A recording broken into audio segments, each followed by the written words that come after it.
മനുഷ്യജീവിതത്തിൽ ബന്ധങ്ങൾക്ക് അതുല്യ സ്ഥാനമാണ് ഉള്ളത്. ജീവിതത്തിന് അർത്ഥവും ലക്ഷ്യവും ബന്ധങ്ങളിലൂടെ ലഭ്യമാകുന്നു. ശരിയായ തലത്തിലുള്ള ബന്ധം മനുഷ്യന് ലഭ്യമാകാതെ വരുമ്പോൾ ജീവിതത്തിൻ്റെ താളം തന്നെ തെറ്റുന്നു. മനസ്സിൻ്റെ നിയന്ത്രണം നഷ്ടപ്പെടുന്നു. ശരിയായ നിലയിലേക്ക് അല്ലെങ്കിൽ മെച്ചകരമായ ജീവിതശൈലി നയിക്കുവാൻ തക്കവണ്ണം ഈ ബന്ധങ്ങളിലെ ഉലച്ചിൽ വിഘാതമായി തീരുന്നു. വ്യത്യസ്ത തലങ്ങളിലുള്ള ബന്ധങ്ങളാണ് ഉള്ളത്.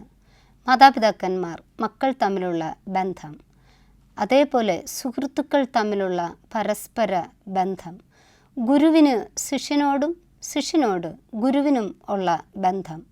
എന്നാൽ ഇതിൽ നിന്ന് വ്യത്യസ്തമായ ബന്ധമാണ് ഭാര്യ ഭർത്തൃ ബന്ധം. വിശുദ്ധ വേദപുസ്തകം പഠിപ്പിക്കുന്നത് ഭാര്യ ഭർത്തൃ ബന്ധം എന്ന് പറയുന്നത് ആയുഷ്കാല ബന്ധം ആയിരിക്കണം. ഈ കഴിഞ്ഞ ചില ദിവസങ്ങൾക്ക് മുൻപ് എൻ്റെ അടുക്കൽ തൻ്റെ പ്രിയതമൻ നഷ്ടപ്പെട്ടതിൻ്റെ വേദനയുമായി ഒരു സഹോദരി വരുന്നതിന് ഇടയായിത്തീർന്നു. ഏകദേശം 2 ആഴ്ചക്കാലം ആക്സിഡൻറ്റുമായി ബന്ധപ്പെട്ട് ഹോസ്പിറ്റലിൽ ആയിരുന്നു. ആക്സിഡൻറ്റ് നടന്ന ആ 2 ആഴ്ചക്കാലവും തൻ്റെ ഭർത്താവ് ഭാര്യയോട് ഇടവിടാതെ സംസാരിച്ചു കൊണ്ട് ഇരിക്കുകയായിരുന്നു. പെട്ടെന്ന് ഉണ്ടായ വേർപാട് ഈ ഭാര്യയെ സംബന്ധിച്ചിടത്തോളം വളരെ വേദനാജനകമായി തീർന്നു. അവരുടെ ജീവിതത്തിൻ്റെ എല്ലാ തലങ്ങളിലുമുള്ള താളം തെറ്റുന്നതിനും ജീവിതം ഒരർത്ഥശൂന്യതയിലേക്ക് നീങ്ങുന്നതിനും മുഖാന്തരമായി തീർന്നു. ഈ ജീവിതത്തിൻ്റെ താളം തെറ്റലിലൂടെ അവരുടെ ജീവിതത്തിൻ്റെ എല്ലാ സ്വപ്നങ്ങളും നഷ്ടപ്പെട്ട പ്രതീതി. ഇനി ജീവിതത്തിൽ എന്തർത്ഥമാണ് ഉള്ളത്? ജീവിതം ഇനി എങ്ങനെ മുന്നോട്ട് നയിക്കും? പലപ്പോഴും അവരെ തന്നെ നിയന്ത്രിക്കുവാൻ കഴിയാത്ത നിലയിലേക്ക് മുന്നോട്ട് നയിക്കുവാൻ തക്കവണ്ണം അവരുടെ ജീവിതത്തിലൂടെ ഇടയായിത്തീർന്നു. വേദനാജനകമായ അനുഭവത്തിലൂടെ എൻ്റെ അടുക്കൽ വന്ന ആ വനിതയിൽ നിന്നും എനിക്ക് മനസ്സിലാക്കുവാൻ കഴിഞ്ഞ ചില യാഥാർത്ഥ്യങ്ങൾ നിങ്ങളുമായി പങ്കുവയ്ക്കട്ടെ. ഒന്നാമതായി, മനസ്സിൻ്റെ നിയന്ത്രണം ഇല്ലായ്മ.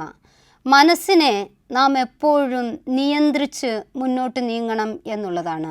എപ്പോഴാണോ മനസ്സിന് നിയന്ത്രണം നഷ്ടപ്പെടുന്നത്, അതല്ലെങ്കിൽ മനസ്സ് നീങ്ങുന്നതിനനുസരിച്ച് എപ്പോഴാണോ നാമും നീങ്ങുവാൻ ശ്രമിക്കുന്നത്, അപ്പോൾ ജീവിതത്തിൻ്റെ താളം തെറ്റുന്നു.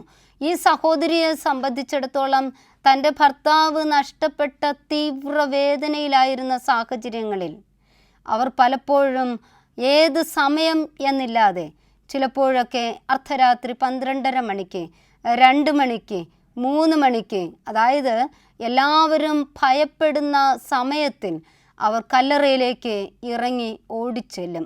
അവിടെ ഇരുന്ന് തൻ്റെ ഭർത്താവുമായി സംസാരിക്കുന്ന പ്രതീതി, തൻ്റെ ഭർത്താവ് എന്ന് ചിന്തിച്ച് ഏറെ നേരം പല കാര്യങ്ങളും വേദനയോടെ സംസാരിക്കുന്ന, കരയുന്ന പ്രതീതിയാണ് ഉണ്ടായിരുന്നത്. അവരുടെ ജീവിതത്തിൻ്റെ താളം തെറ്റലിൻ്റെ പ്രധാന ഘടകം എന്ന് പറയുന്നത് അവരുടെ വിവിധ തലങ്ങളിൽ വിവിധ സമയങ്ങളിൽ താൻ എന്തൊക്കെ ചെയ്യേണ്ടതുണ്ടോ അത് ചെയ്യാതെ വണ്ണം മനസ്സിൻ്റെ നിയന്ത്രണത്തിൻ്റെ താളം തെറ്റി കല്ലറയിലേക്ക് ഓടിച്ചെല്ലുന്ന പതിവ്. മാത്രവുമല്ല, താൻ തുടർന്ന് ജോലിക്ക് പോയ സമയങ്ങളിലെല്ലാം ബസ്സിൽ യാത്ര ചെയ്യുമ്പോൾ തനിക്ക് ഇറങ്ങേണ്ട സ്റ്റോപ്പ് അറിയാതെ ബസ് സ്റ്റോപ്പ് മാറി ഇറങ്ങുന്ന ഒരു ആബ്സെൻറ്റ് മൈൻഡ്, തനിക്ക് ആ ഒരു ലക്ഷ്യസ്ഥാനത്ത് എത്തുന്നതിന് വിഘാതമായി തൻ്റെ മനസ്സിനെ നിയന്ത്രിക്കുവാൻ കഴിയാതെ വണ്ണം, തൻ്റെ മനസ്സിനെ ചലനാത്മകതയിലേക്ക് നയിക്കുവാൻ കഴിയാതെ വണ്ണം ജീവിതം മുന്നോട്ട് നീങ്ങിയ അവസ്ഥ. മനസ്സിൻ്റെ താളം തെറ്റൽ എന്ന് പറയുന്നത് ജീവിതത്തെ ട്രോമ സ്റ്റേജിലേക്ക് പലപ്പോഴും നയിക്കുന്നു.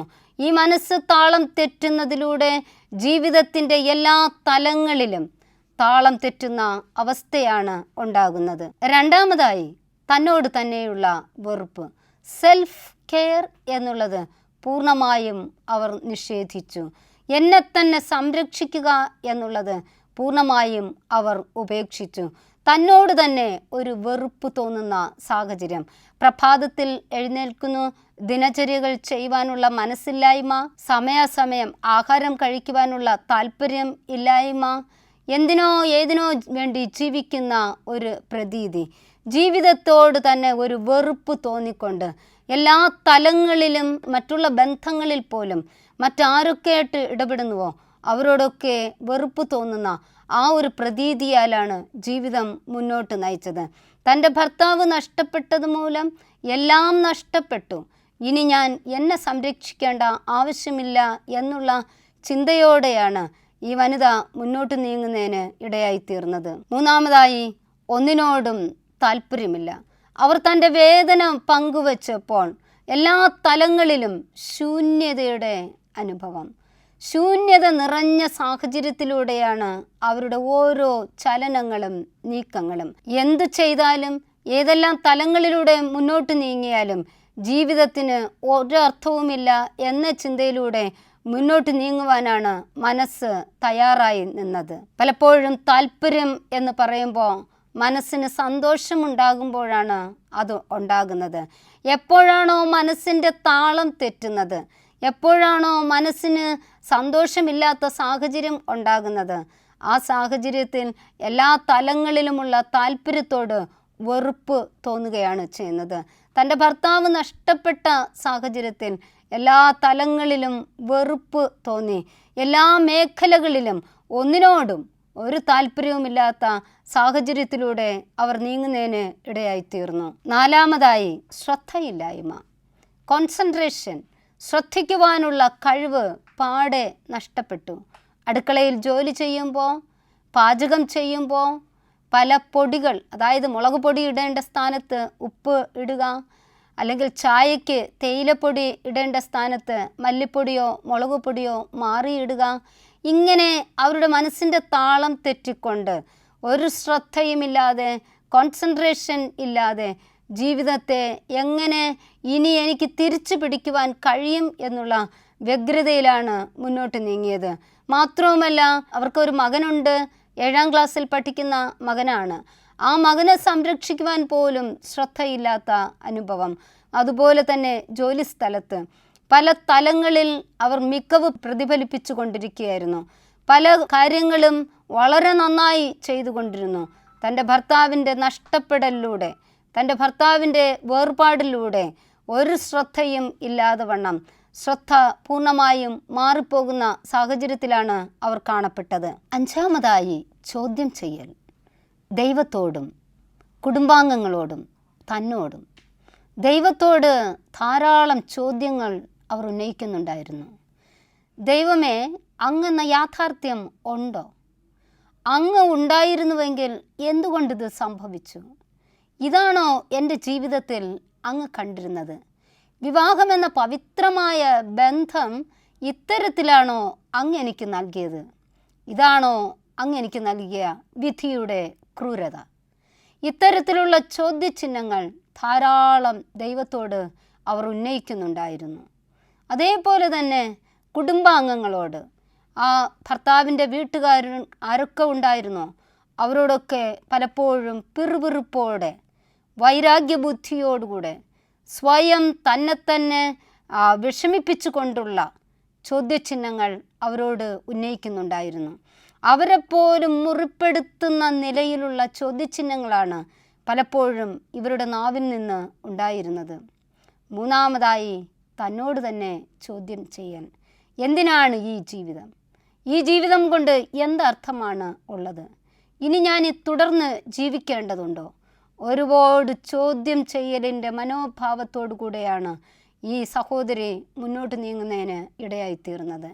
ഇത്തരം വ്യതിചലനങ്ങൾ, ഇത്തരം ജീവിതത്തിൽ മനസ്സിൻ്റെ താളം തെറ്റലിലൂടെ ഉണ്ടായ സാഹചര്യങ്ങളുടെ ആ അനുഭവത്തിലാണ് എൻ്റെ മുൻപിൽ അവർ വരുന്നതിന് ഇടയായിത്തീർന്നത്.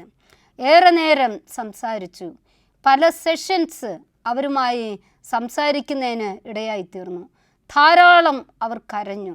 തൻ്റെ വേദന ഏതെല്ലാം തലങ്ങളിലൂടെ പ്രതിഫലിപ്പിക്കാമോ അതെല്ലാം ഈ ചോദ്യചിഹ്നങ്ങളും ഒറ്റപ്പെടലിൻ്റെ സാഹചര്യങ്ങളും തന്നോട് തന്നെ താല്പര്യമില്ലാത്ത അനുഭവങ്ങളും ഇങ്ങനെ ഒരു ശ്രദ്ധയില്ലായ്മ, ഇങ്ങനെ പല തലത്തിൽ അവരുടെ മനസ്സിൻ്റെ ഭാവത്തെ അവർ കരച്ചിലൂടെയും ദേഷ്യത്തിലൂടെയൊക്കെ പ്രതിഫലിപ്പിക്കുന്നതിന് ഇടയായിത്തീർന്നു. അവർ കരച്ചിലൂടെയും ദേഷ്യപ്പെടലിലൂടെയും വിഷാദത്തിലൂടെയും പ്രതിഫലിപ്പിക്കുന്നതിന് ഇടയായിത്തീർന്നു. ഇത്തരം ട്രോമ സ്റ്റേജിലൂടെ കടന്നുപോയ ഈ വനിതയിൽ ചില കാര്യങ്ങൾ മാറ്റിയെടുക്കുന്നതിന് ഇടയായിത്തീർന്നു.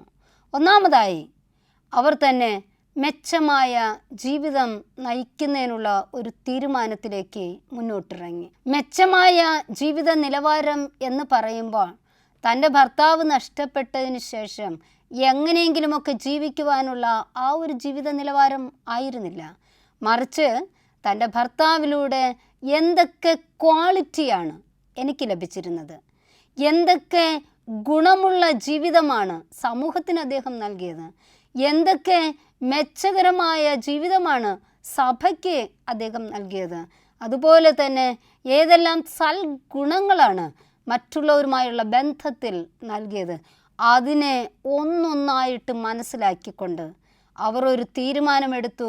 ഇനി എൻ്റെ ജീവിതത്തിൽ ഞാൻ കരഞ്ഞു വിലപിക്കുന്നവളായിട്ടല്ല, മറിച്ച് എൻ്റെ മനസ്സിനെ ഞാൻ തന്നെ ഒന്ന് പിടിച്ചു നിർത്തിക്കൊണ്ട് എൻ്റെ മനസ്സിൻ്റെ ഭാവം ശരിയായ നിലയിലേക്ക് നയിച്ചുകൊണ്ട് എൻ്റെ ഭർത്താവിലൂടെ എനിക്ക് ലഭിച്ച, സമൂഹത്തിന് അദ്ദേഹം നൽകിയ സംഭാവനകൾ, സഭയ്ക്കും ചുറ്റുപാടും നൽകിയ, വ്യക്തിബന്ധങ്ങൾക്ക് നൽകിയ അദ്ദേഹം നൽകിയ സംഭാവനകളെ മാക്സിമം എൻ്റെ ജീവിതത്തിലൂടെ പ്രതിഫലിപ്പിക്കും എന്നുള്ള ആ മെച്ചകരമായ ഗുണമുള്ള ജീവിത നിലവാരത്തിലേക്ക് അവർ മുന്നോട്ട് നീങ്ങുവാനുള്ള ശ്രമം, അങ്ങനെയുള്ള ഒരു തീരുമാനത്തിലൂടെ അവർ മുന്നോട്ട് നീങ്ങുന്നതിന് ഇടയായിത്തീർന്നു. രണ്ടാമതായി, പുഞ്ചിരിക്കുന്ന മുഖവുമായി തൻ്റെ അടുക്കൽ നിൽക്കുന്ന യേശുവിനെ എന്നും കാണുവാനുള്ള തീവ്രമായ ശ്രമമാണ് അവരിലൂടെ ഉണ്ടായത്.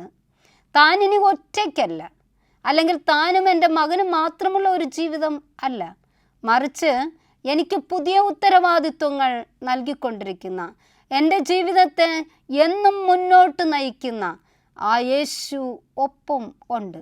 ഞാൻ കരയുമ്പോൾ കൂടെ കരയുന്ന, ഞാൻ വേദനിക്കുമ്പോൾ ഒപ്പം വേദനിക്കുന്ന, ഞാൻ കണ്ണുനീർ തൂകുമ്പോൾ ഭയപ്പെടേണ്ട മകളെ എന്ന് ആശ്വാസം നൽകുന്ന ആ യേശുവിൻ്റെ മുഖം, പുഞ്ചിരിക്കുന്ന, ഉത്തരവാദിത്വം നൽകുന്ന ആ ഭാവം കണ്ടുകൊണ്ട് ജീവിതയാത്ര തുടരുവാനുള്ള പുതിയ ദർശനം ക്രിസ്തുവിലൂടെ സ്വായത്തമാക്കുവാൻ ഇടയായിത്തീർന്നു എന്നുള്ളതാണ് അവരിൽ വന്ന പ്രധാന മാറ്റം എന്ന് പറയുന്നത്.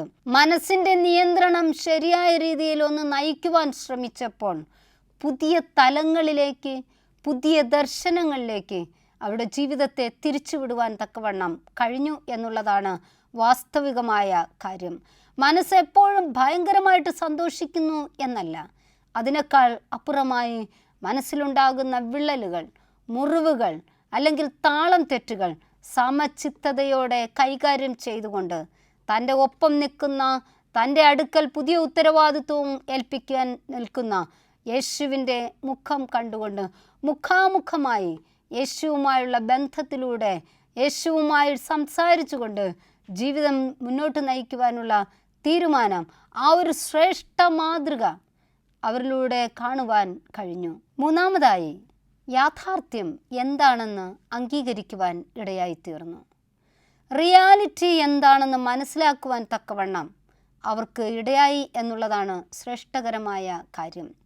ജീവിതത്തിന് അർത്ഥമില്ലാതിരിക്കുമ്പോൾ, ജീവിതത്തിന് ലക്ഷ്യം ഇല്ലാതിരിക്കുമ്പോൾ, എല്ലാം നഷ്ടപ്പെട്ടു എന്ന് തോന്നുമ്പോൾ വെറും ശൂന്യത അല്ല, എൻ്റെ ജീവിതത്തിൽ സംഭവിച്ച ആ വേർപാടിൻ്റെ ദുഃഖം അത് വലുതാണ്, എങ്കിലും അവയുടെ മധ്യേ എനിക്ക് മെച്ചകരമായ ജീവിതം നയിക്കണം, ഇനി തുടർന്നും ദൈവം എനിക്ക് നൽകുന്ന ആയുസ് നന്നായി ജീവിക്കണം എന്നുള്ള ഒരു വിചിന്തനം, ശ്രേഷ്ഠകരമായ തീരുമാനം, ആരോഗ്യകരമായ ആ ഒരു തീരുമാനം അവർ എടുക്കുന്നതിനും യാഥാർത്ഥ്യം എന്താണെന്ന് അംഗീകരിക്കുന്നതിനും ഇടയായിത്തീർന്നു. മരണം ജീവിതത്തിൻ്റെ അവസാനം അല്ല എന്നും മരണത്തിനപ്പുറമായ ഒരു ജീവിതം ഉണ്ട് എന്നുള്ള ആ ഒരു സ്ഥിര തീരുമാനത്തോടുകൂടെ മുന്നോട്ട് നീങ്ങുവാൻ അവർക്ക് കഴിഞ്ഞു. ജീവിതത്തിലെ യാഥാർത്ഥ്യമാണ് മരണം എന്നുള്ളത് മനസ്സിലാക്കിക്കൊണ്ട് തൻ്റെ ഭർത്താവിൻ്റെ വേർപാട് അത് ഞാൻ പൂർണ്ണമായും അംഗീകരിക്കുന്നു. ഇനി അദ്ദേഹത്തിലൂടെയുള്ള നല്ല ഗുണങ്ങൾ എന്നും ജീവിക്കും എന്നുള്ള റിയാലിറ്റി, എന്നുള്ള യാഥാർത്ഥ്യത്തിലൂടെ മുന്നോട്ട് നീങ്ങുവാൻ കഴിഞ്ഞു. നാലാമതായി, ആത്മീയ ഉൾക്കാഴ്ച. ദൈവം നൽകുന്ന ജീവിതം ഈ ലോകത്തോടെ തീരുന്നതല്ല, ഇതിനപ്പുറവും തുടരും എന്നുള്ള ജീവിത യാഥാർത്ഥ്യം അവർക്ക് മനസ്സിലാക്കുവാൻ കഴിഞ്ഞു. ആത്മീയമായ ഉൾക്കാഴ്ച. ഈ ആത്മീയമായ ഉൾക്കാഴ്ച ഉണ്ടാകുമ്പോൾ തന്നെപ്പോലെ വേദന അനുഭവിക്കുന്ന ഏറെ പേരുണ്ട്. അവരുടെ അടുക്കലേക്ക് ഇറങ്ങിച്ചെല്ലുക, അവരുമായി സംസാരിക്കുക. അവർക്ക് വൈകാരികമായ താങ്ങ് എത്രത്തോളം എനിക്ക് നൽകുവാൻ കഴിയുമോ അത് നൽകുവാനുള്ള തീവ്രമായ പ്രേരണ അവരിൽ ഉണ്ടായി. ആത്മീയമായ ഉൾക്കാഴ്ച ഉണ്ടാകുമ്പോൾ ചുറ്റുപാടും ഉള്ള ശൂന്യതയെ നികത്തുവാൻ കഴിയും. തളം കെട്ടി ഉള്ളിൻ്റെ ഉള്ളിൽ നിന്നും പൊന്തി വരുന്ന ദുഃഖത്തെ ഒന്ന് ശാന്തമായി ആരോഗ്യപരമായി കൺട്രോൾ ചെയ്യുന്നതിനും വ്യക്തമായ സമീപനത്തോടുകൂടെ മുന്നോട്ട് നീങ്ങുന്നതിനും ഇടവരും. അവരിലുണ്ടായ ആത്മീയ ഉൾക്കാഴ്ച എന്ന് പറയുന്നത് വേദനിക്കുന്നവരോടൊപ്പം വേദനിക്കുന്നതിനും മറ്റുള്ളവരുടെ വേദനയിൽ പങ്കുചേരുന്നതിനും സമൂഹത്തിൻ്റെ മുഖ്യധാരയിൽ നിന്നും അകറ്റപ്പെട്ട് എവിടെയൊക്കെ ഒതുക്കപ്പെട്ട് തള്ളപ്പെട്ട് ഇങ്ങനെ വേർപാടിൻ്റെ ദുഃഖം അനുഭവിക്കുന്ന ഏറെ പേരുണ്ട് എന്നുള്ള ആ ഒരു സ്ഥിതി മനസ്സിലാക്കി അവരുടെ അടുക്കലേക്ക് ഇറങ്ങിച്ചെല്ലുവാനുള്ള വിശാല മനസ്കതയാണ് അവരിൽ ഉണ്ടായത്. ജീവിതത്തിൻ്റെ തലങ്ങളിൽ മനസ്സ് താളം തെറ്റുമ്പോൾ എത്രത്തോളം ആത്മീയ ഉൾക്കാഴ്ചയുണ്ടോ അത്രത്തോളം ജീവിതം മുന്നോട്ട് നയിക്കുവാൻ കഴിയും. എല്ലാം തീർന്നു എന്നതിനേക്കാൾ അപ്പുറമായി എനിക്കിനിയും ജീവിതത്തിൽ ഒരുപാട് കാര്യങ്ങൾ ചെയ്യുവാനുണ്ട്. ഇനിയും എന്നിലൂടെ എന്തൊക്കെ കാര്യങ്ങളാണോ സമൂഹത്തിനും കുടുംബാംഗങ്ങൾക്കും സഭയ്ക്കും നൽകുവാനുള്ളത്, മാത്രവുമല്ല എൻ്റെ ചുറ്റും വേദനിക്കുന്നവർക്ക് എനിക്ക് നൽകുവാനുള്ളത്, ആ ഒരു ശക്തമായ തീരുമാനമാണ്, ആ ഒരു പ്രേരണയാണ് ആത്മീയ ഉൾക്കാഴ്ചയിലൂടെ നേടുവാൻ കഴിയുന്നത്. അത്തരം ജീവിതചര്യയ്ക്ക് അവർക്ക് അടിസ്ഥാനമിടുവാൻ തക്കവണ്ണം കഴിഞ്ഞു എന്നുള്ളത് യാഥാർത്ഥ്യമാണ്. മനുഷ്യബന്ധം വളരെ അടിസ്ഥാനമുള്ള ഘടകമാണ്. ബന്ധങ്ങളിൽ ഉലച്ചിൽ ഉണ്ടാകുമ്പോൾ പലപ്പോഴും ജീവിതത്തിന് അർത്ഥവും സ്വസ്ഥതയും സന്തോഷവും ഇല്ലാതെ നിരാശയിലൂടെ കടന്നു പോകുന്നു. അങ്ങനെ വരുമ്പോൾ മനസ്സിന് നിയന്ത്രണം ഇല്ലായ്മ, ഒന്നിനോടും ഒരു ശ്രദ്ധയും ഇല്ലായ്മ, താല്പര്യം ഇല്ലാത്ത സാഹചര്യങ്ങൾ, സ്വയം നിഷേധിക്കുന്ന സാഹചര്യങ്ങൾ, ഇങ്ങനെയൊക്കെ വരുമ്പോൾ ജീവിതത്തെ ഞാൻ താളം തെറ്റലിൻ്റെ അനുഭവത്തിലൂടെ നയിക്കുക അല്ല, മറിച്ച് എന്നിൽ ഏൽപ്പിച്ചിരിക്കുന്ന ഉത്തരവാദിത്വം നന്നായി ചെയ്യുക എന്നുള്ളതാണ് ഏറ്റവും അഭികാമ്യമായ കാര്യം. മാത്രവുമല്ല, എപ്പോഴൊക്കെയാണോ ജീവിതത്തിൻ്റെ താളം തെറ്റുന്നത്, മനസ്സിന് വിള്ളൽ ഏൽക്കുന്നത്, ആ സാഹചര്യങ്ങളിലൊക്കെ ദൈവവുമായുള്ള അടുത്ത ബന്ധത്തിലൂടെ ദൈവിക ശ്രേഷ്ഠതയെ, ദൈവിക കരുതൽ മുറുകെ പിടിച്ചുകൊണ്ട് ജീവിതയാത്ര തുടങ്ങുന്നതാണ് ഏറ്റവും ശ്രേഷ്ഠം. തിരുവചനം നമ്മെ പഠിപ്പിക്കുന്നത് പോലെ, ഭയപ്പെടേണ്ട, ഞാൻ നിന്നോട് കൂടെ ഉണ്ട്. ഭ്രമിച്ചു നോക്കേണ്ട, ഞാൻ നിന്റെ ദൈവമാകുന്നു. ഞാൻ നിന്നെ ശക്തീകരിക്കും, സഹായിക്കും, എൻ്റെ നീതിയുള്ള വലം കൈകൊണ്ട് താങ്ങും. ആ ഇൻപ ശബ്ദം, താങ്ങുന്ന, ശക്തീകരിക്കുന്ന, സഹായിക്കുന്ന ഇൻപ ശബ്ദം എന്നും ദൈവത്തിലൂടെ കേൾക്കുവാൻ കഴിയണം. മനുഷ്യജീവിതം ഹ്രസ്വമാണ്. ഹ്രസ്വമായ ജീവിതത്തിൽ ഒരുപാട് വേദനകൾ ഉണ്ടാകാം, ഒരുപാട് ഒറ്റപ്പെടലുകൾ ഉണ്ടാകാം, ബുദ്ധിമുട്ടുകളും സംഘർഷങ്ങളും ഉണ്ടാകാം, ആരും കൂട്ടില്ല എന്ന് തോന്നുന്ന വേളകൾ ഉണ്ടാകാം. പക്ഷേ ഇവയുടെ മധ്യമൊക്കെ മനസ്സിനെ ഒന്ന് നിയന്ത്രിച്ചുകൊണ്ട് വളരെ ശ്രദ്ധയോടെ കരുതലോടെ ഉത്തരവാദിത്വത്തിൽ നിന്ന് മാറി നിൽക്കുകയല്ല. ഉത്തരവാദിത്വം എന്താണോ അത് ഏത് സാഹചര്യങ്ങളിലും, കൊടുങ്കാറ്റ് വരുമ്പോഴും പ്രതികൂലമായ സാഹചര്യങ്ങൾ ഉണ്ടാകുമ്പോഴും ആ ദൈവമേൽപ്പിച്ചിരിക്കുന്ന ഉത്തരവാദിത്വം നന്നായി ചെയ്യുകയാണ് വേണ്ടത്. സ്വന്തം കുടുംബത്തിൽ പ്രത്യേകിച്ച് വേർപാടിൻ്റെ ദുഃഖമെന്ന് പറയുന്നത് അത് ആഴങ്ങളിൽ മുറിവ് ഉണ്ടാക്കുന്നതാണ്. ആഴങ്ങളിൽ മുറിവ് ഉണ്ടാക്കുമ്പോൾ ചിലപ്പോൾ ആ മുറിവുണക്കുവാൻ സ്വയം പ്രേരണയിലൂടെ, സ്വന്തം തീരുമാനങ്ങളിലൂടെ സാധ്യമാകില്ല. അത്തരം സാഹചര്യങ്ങളിൽ ദൈവിക ആലോചന ശിരസാവഹിച്ചുകൊണ്ട് ദൈവവുമായുള്ള ബന്ധത്തിൽ മുന്നോട്ട് നീങ്ങിക്കൊണ്ട് ദൈവം ആഗ്രഹിക്കുന്ന നിലകളിലൂടെ ജീവിക്കുമ്പോഴാണ് മനുഷ്യജീവന് അർത്ഥവും പ്രാപ്തിയും പവിത്രതയും ലക്ഷ്യവും കൈവരിക്കുവാൻ കഴിയുന്നത്. അത്തരത്തിലുള്ള ജീവിതത്തിലൂടെ മുന്നോട്ട് നീങ്ങുവാൻ കഴിയണം. നാം ലോകത്തിൽ ജീവിക്കുമ്പോൾ ഒറ്റയ്ക്കല്ല. മാനുഷിക ബന്ധങ്ങൾ ദൈവം നൽകിയിരിക്കുമ്പോൾ, ബന്ധങ്ങളിൽ കോട്ടം സംഭവിക്കുമ്പോൾ പതറരുത്, ഭയപ്പെടരുത്, ഭ്രമിക്കരുത്, ചോദ്യചിഹ്നങ്ങൾ ഉണ്ടാകണ്ട. ദൈവത്തെ മാത്രം മുറുകെ പിടിക്കുക.